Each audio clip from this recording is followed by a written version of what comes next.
Isn't it funny how people think that just because you're wearing a hijab that you're oppressed? Some people think that just because your hands and face are showing, that you're oppressed.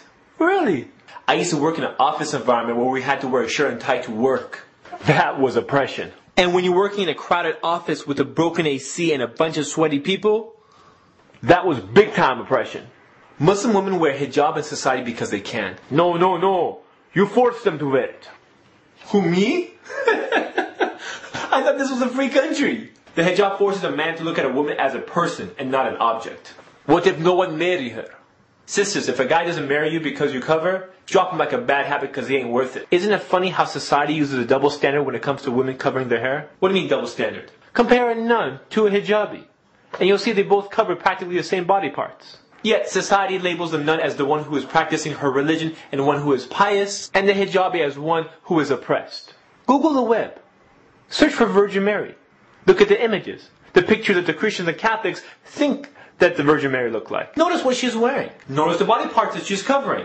But no one views the Virgin Mary as being oppressed. Once again, the double standard. You see, a Muslim woman doesn't look at herself as being oppressed, but rather liberated. She compels others to judge her for her intelligence, honesty, personality, and kindness. But if you're halfway dressed, and guys are looking at you, they're not looking at your kindness. They're not looking at our kindness? No, what are you thinking? Now before all the Muslim hijabis start high-fiving each other, keep in mind that a Muslim woman who wears hijab is not superior over another Muslim woman who doesn't wear hijab. That's because only Allah subhanahu wa ta'ala knows why you wear hijab. There's some people who don't wear it for Allah subhanahu wa ta'ala, they just wear it for their parents or for their culture or follow some type of ritual. Since only Allah subhanahu wa ta'ala knows why you wear it, He's the only one that knows what your real intention is. And may Allah reward the sisters who wear it for the right reasons. But if there's a bunch of hijabi sisters sitting around backbiting the one girl who's not wearing hijab, then they're just a bunch of sisters in hijabs sinning. Do you know what I'm saying? Do you know what I'm saying? Do you know what's strange? When you see a brand new Muslim convert wearing hijab properly, but then you see the Muslim girl who's grown up all her life being Muslim, wearing hijab, wearing it improperly. What's up with that? This is a common sight in many Islamic events. Unfortunately, a lot of hijab attempts are not hijab. But for one reason or another, no one says anything. Maybe it's because it's a sensitive issue. Or maybe it's because they're worried about how they're going to react. Relax, relax. Okay, you're taking this all wrong. All I'm trying to say is, where are you going? No, no, no, no, no. That's too big. That's too big. No, no, no, no. But ignoring it doesn't help the situation. I love my sisters in Islam. So much so I decided to take a chance and do this whole subject about hijab, even though I knew it has a chance of backlashing, but that's okay. You see, sometimes my friends tell me some stuff that hurts my feelings. You have to say the truth. And sometimes the truth hurts. But when the smoke cleared and I got a chance to digest their words, I started thinking about the stuff they were saying. And it made sense. So I changed. And alhamdulillah, I became a better person. But if my friends never said anything to me, and I kept doing the wrong things that I was doing, then they wouldn't be my real friends. Anyways, I realized they told me because they really care about me. But still, it's sometimes hard to approach someone when you don't know how they're going to react. So if someone's going to say the truth that a lot of people are scared to talk about, why not a stranger from the internet? Yeah.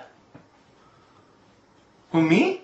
Yeah, you! 500,000 views! You talk about a bunch of controversial subjects in last season, people liked it, why not continue the trend? You're not trying to win a popularity contest, are you? No. So you're gonna do it? Yeah, I'll do it. I'll do it. Let's talk about hijab. Here are some of the many hijab attempts that you may see at your next Islamic conference. I have bangs hijab. Sisters, if your hair is covered except for your bangs, which have been conveniently styled and groomed, that's not hijab. The tug-of-war hijab. Have you ever seen those sisters who look like they're in a wrestling match with a hijab? Like the hijab is trying to escape? You know, it's like the same type of brothers who've never wore a dress shirt before, and when they do, and they're like tucking it, untucking it, and tucking and untucking it. Anyways, that's not hijab. The Mickey Mouse hijab. Have you ever seen the hijab where all the hair is covered except for the ears?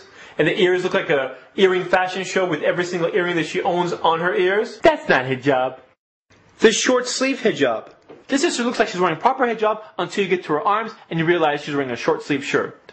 Now, if you're a young girl and you're going through a transition phase of wearing hijab, I understand. But if you're wearing hijab your whole life and you're an older sister and no one has the guts to tell you, I'm telling you, that's not hijab. The skin-tight hijab. Some sisters are confused. They think if they're covering their hair, they're wearing hijab. Hijab is not limited to that. Hijab is covering and dressing modestly. That means if you look like you've just painted on your clothes and that's how tight your clothes are, that's not hijab. The hollow hijab. This is also known as a transparent hijab because it's completely see-through. You see, if someone can see your hair, skip that. They can see your hair, your highlights, they can see your hair clip, they can see everything. It's not hijab. The convertible hijab. This is the hijab that goes up and down like a convertible car. Sometimes it's at the full hijab, sometimes it's at the I'm halfway there hijab, but unfortunately most of the time it's I'm laying on your shoulders and chilling until we enter the masjid, or someone recites a surah at a wedding. You know what I'm talking about. Have you ever been to those weddings that people look like they're dressed up for a fashion show, and spotting a hijabi is like spotting a celebrity? And then when the time comes up for recitation of a surah, suddenly everyone does. People think they suddenly get religious at the time of the surah reciting, and then like only Allah's watching you during that time. Allah's watching you all the time. And then after the recitation is over, everyone's back to normal. Pop out the dance floor, show the lights, all the religious people disappear, and everyone's like, what's going on? What happened to the hijabs? What happened? That's not hijab. So if you're wearing hijab halfway, you're losing both ways. You have to deal with a society who's ignorant about it, and you can lose that on the reward if you're not wearing it properly. But if you wear it for the sake of Allah subhanahu wa ta'ala, you never lose. Look, I'm not trying to attack the sisters who are wearing hijab improperly, but rather my point is if you're going to wear hijab, do it right so you get reward for it, inshallah. By the way, this goes for the brothers too. Wait, what do you mean brothers? Oh yes, you have to cover from your navel to your knees. Oh, I know this. Apparently a lot of brothers don't know this. You know who I'm talking about. Brothers, if you're wearing short shorts to the basketball court, don't do it. No one wants to see your short shorts. Who wears short shorts to the basketball court? Please, don't do it. It's nasty. It's nasty. No one wants to see your short shorts. Do you know what I'm saying? No, seriously, do you know what I'm saying? This is Ali reminding you just in case you forgot.